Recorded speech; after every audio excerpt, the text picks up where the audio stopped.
Terza corsa e terza manche del Super Frustino. Non corre Arnaldo Benale, non corre fuori legge.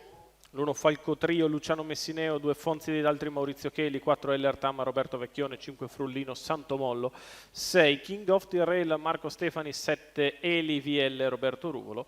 In seconda fila 9 Francisco Benal, Andrea Farolfi, 10 Fleur Caff, Manuel Pistone. Problemi per Fonzi dei Daltri che parte regalando una cinquantina di metri. Partiti.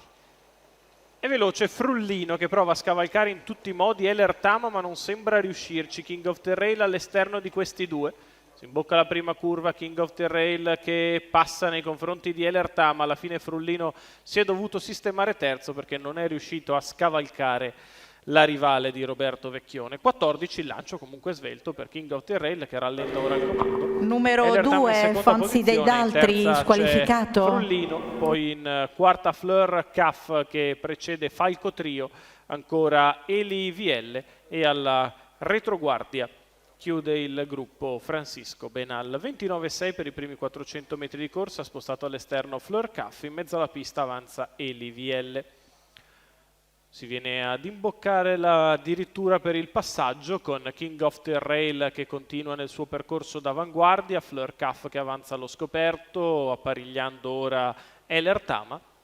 Poi ancora Frullino in corda con all'esterno Eli VL, quindi Falco Trio e Francisco Benal. 800 metri in 1 minuto e 4 decimi per il battistrada King of the Rail che continua a menare le danze, alle sue spalle sempre Heller Tama e di fuori Fleur Caff, non cambia nulla, con Marco Stefani che controlla dalla posizione d'avanguardia, Heller Tama stappata alle sue spalle, di fuori sempre bene Fleur Caff con in scia Eli VL, poi chiuso la corda c'è Frullino avanti a Falco Trio, Francisco Benal che prova a venire via dall'ultima posizione, si accelera in progressione adesso con la retta di là passato in 14,6 da King of the Rail che è in vantaggio in controllo nei confronti di Fleur Caff che è sempre lì appesa al suo esterno, si deve accontentare numero sulla curva, 1 sbaglia Falco poi Trio Fleur Caff all'ingresso squalificato. dell'addirittura arrivo King of the Rail per fatti propri numero nei confronti 9 di Heller Tama, Francisco Eli VL Benal e Frullino che è squalificato. chiuso e viene in un stretch. King of the Numero Rail 10 nel finale Fleur Caff pur non squalificato. brillantissimo vince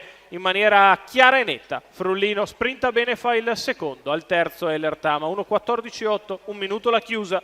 La vittoria di King of the Rail che regala 10 punti a Marco Stefani. I training di Nicolò Venturi, i colori di André Farrugia. Vittoria del 6 anni da Cash and Go che ripete l'ultima affermazione. Va al comando sfruttando la sua proverbiale velocità iniziale, poi non si lascia mai impensierire, sprinta bene Frullino al secondo, Heller Tama terzo.